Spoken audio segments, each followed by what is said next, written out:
চালানো তো সোজা না। আমি একটা ক্লাবের দেশের মাটি তোমার তোমাতে দেশের মাটি আমার দেশের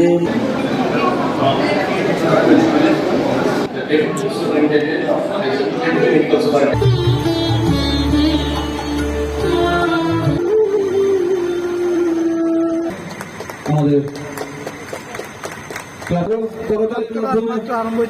এই শুভ প্রতিষ্ঠাকে অভিনন্দন জানানোর পবিত্র জলের মাধ্যমে অনুষ্ঠিত হতে চলেছে নেতাজি প্লে ফোরাম সেন্টার আয়োজিত রক্তদান উৎসব।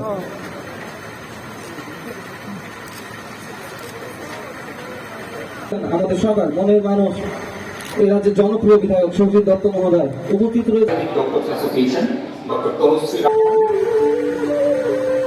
প্রেসিডেন্ট এবং আসলে আমার আরেকটা ক্যাম্প ছিল, এর জন্য আমি কম প্রার্থী, আমি আরেকটা ব্লাড ডোনেশনে গিয়েছিলাম, সেখান থেকে আসতে আবার আরেকটাতে যাব, সেখানেও আরেকটা প্রোগ্রাম আছে, কাজে আমি হারি, তো আমাকে এর জন্য মাফ করবেন। সবাই কিছু বলার আগে আমি বলে দিচ্ছি কিছু। আপনাদের সেক্রেটারি মহোদয় বলছিলেন যে আমাকে নাকি পাচ্ছে না এখানে, তো আমি বলছি এমন পাবে, তখন বলবে যে বেশি বেশি আসেন, আপনি বাড়ি চলে যান। খালি আমি একটু সময়ের অপেক্ষায় আছি। মুখ্যমন্ত্রী বানিয়েছে অসুবিধা, চারিদিকে পুরো ত্রিপুরাতেই ঘুরতে হয়, তো আমার ইচ্ছে থাকে সবসময় এখানে থাকি, সবার কথা শুনি, চেষ্টা করি যে মানুষের যেসব সমস্যাগুলো আছে। সময় খুব কম, 3 মাস, 3 মাসের মধ্যে কি করব জানি না, বড় প্রজেক্ট তো নেওয়া যাবে না, তবে যতটুকু যে কাজগুলো আছে সেই কাজগুলোকে ত্বরান্বিত করা, সেটাই হচ্ছে আমার লক্ষ্য। ব্লাড ডোনেশন, আজকে একটা জায়গায় যে গেলাম সেখানে বলছে donate blood and save life, তো এই স্লোগানকে আমরা সবসময় জানি, সেই স্লোগানকে নিয়ে নেতাজি প্লে সেন্টার সবসময় কাজ করে, সবসময় ফিলান্থ্রপিক ওয়ার্ক ওরা সবসময় করে, সারা আগরতলা কেন তথা সারা ত্রিপুরাতেই নেতাজি প্লে সেন্টারের নাম সবাই সর্বজন বিদিত, এভরিবডি নোজ। তো তাদের এই উদ্যোগকে আমি অবশ্যই প্রশংসা করি, এবং আগামী দিন পুজো আসছে, তো সেই পুজো ওনারা ঘটা করে সবসময় করেন, এবং মানুষ সারা ত্রিপুরার লোক আসে এখানে দেখবার জন্য, এবং শান্তি বজায় রেখে, শৃঙ্খলা বজায় রাখে এই পুজোটা যেন সমাপন হয়, সে আশা আমি রাখছি। আমি একটু আগে আরেক জায়গায় আমি বলে এসেছি যে রক্ত এমন একটা জিনিস যেখানে আমি সবসময় বলি যে এর কোনো ধর্ম নেই, কোনো জাত নেই, পাত নেই।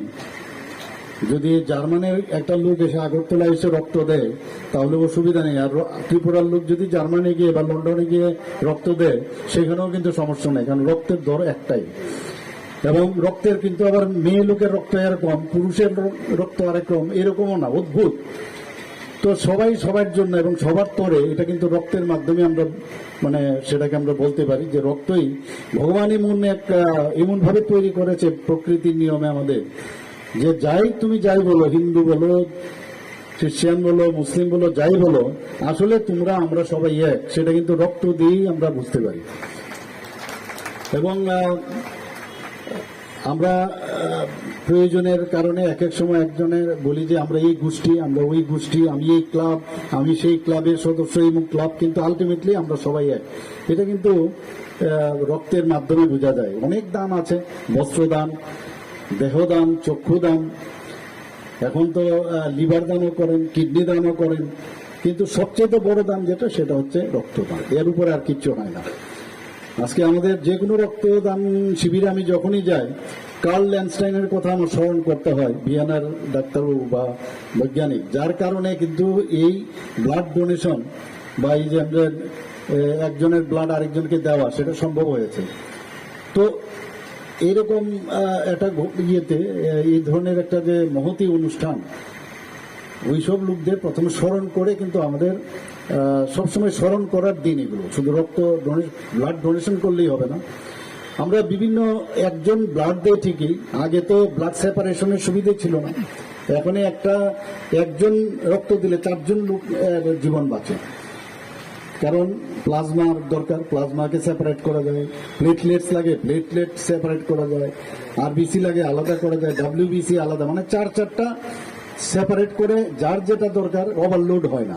তো একজন ব্যক্তি রক্ত দিচ্ছে কিন্তু 4 জন রুগীকে সে বাঁচাতে পারে।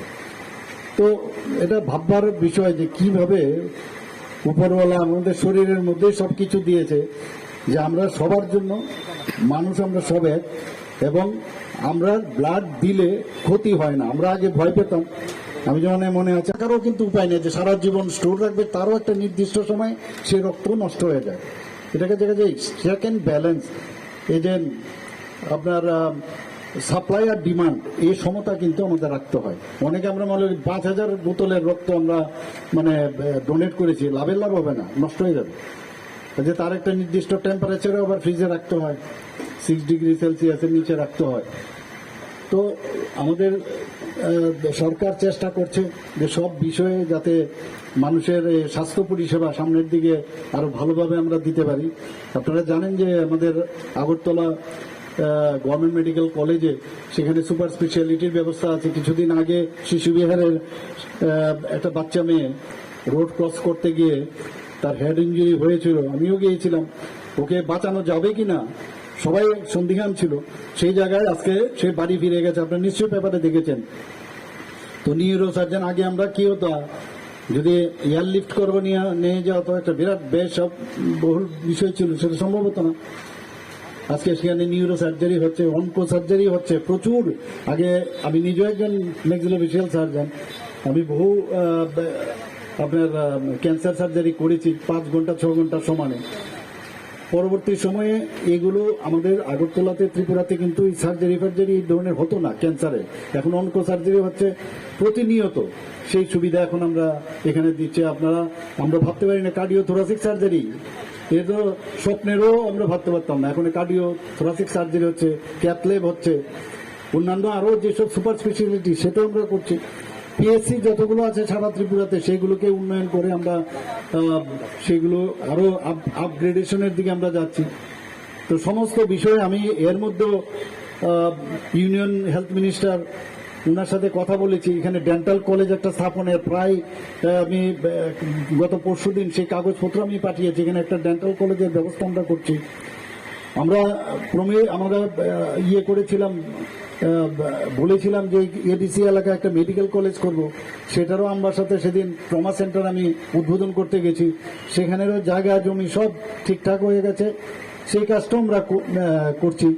তো বিভিন্ন জায়গায় আজকে যেখানে কোভিড মোকাবেলা করতে কোথাও অক্সিজেনের সমস্যা ছিল, আপনারা সবাই জানেন, সমস্ত ডিস্ট্রিক্ট লেভেল থেকে আরম্ভ করে স্টেট লেভেল থেকে আরম্ভ করে সব জায়গায় আইজিএম এর যে অক্সিজেন প্লান্ট আমরা বসিয়েছি এবং ক্যান্সার হসপিটালে, সেখানে নর্থ ইস্টের মধ্যে সবচেয়ে বেশি উৎপাদক এই অক্সিজেন প্লান্ট এখানে তৈরি করছে।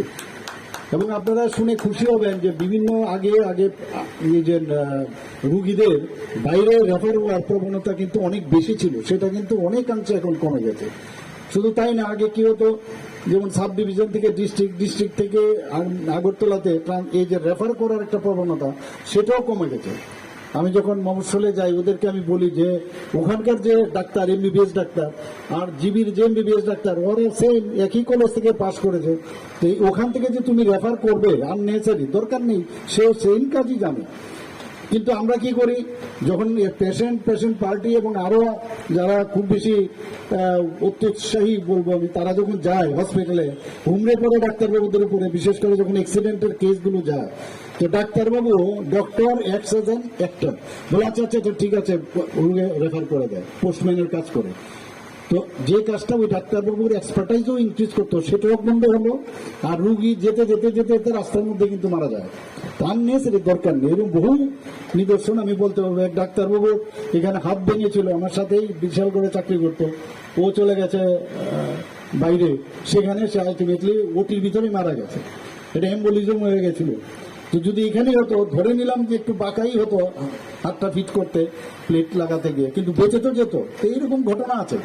আমার নিজে এখানে টেন্ডো ভিলেজ রাপচার করেছে, আপনাদের এই প্লে সেন্টারের সামনে এখানে খেলছিলাম, ফাইনালে ছিঁড়ে গেছে টেন্ডো ভিলেজে। আমি এখানেই ট্রিটমেন্ট করেছি, পুরো গ্রাফটিং করেছে, আমার বন্ধু বান্ধবরাই করেছে, কোথায় আমি তো এরপরেও খেলেছি।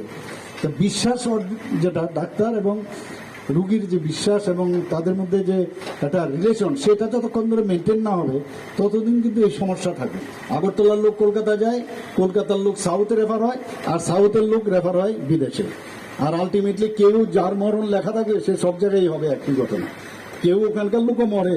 আমেরিকার যে এখন জার্মানি বা ইউরোপিয়ান যে ইয়েগুলো হসপিটাল অনেক উন্নত ছিল, কিন্তু কোভিডে কি হলো, মোদিজি দেখিয়ে দিয়েছে যে তোমরা উন্নত হয়েছো ঠিকই, কিন্তু আমরা যে টেকনিকে আমরা করেছি, দুটো ভ্যাকসিন আবিষ্কার করে যেভাবে উনি সবার জীবন বাঁচিয়েছে, তো এখন সবাই মোদিজিকে মানে ইচ্ছা হচ্ছে যে সত্যিকারের অর্থে হচ্ছে মানুষের কিভাবে সদিচ্ছা যদি থাকে তবেই সেটা সম্ভব হয়। অনেক সার্জারি আমরা নিজেরাই করতে পারি।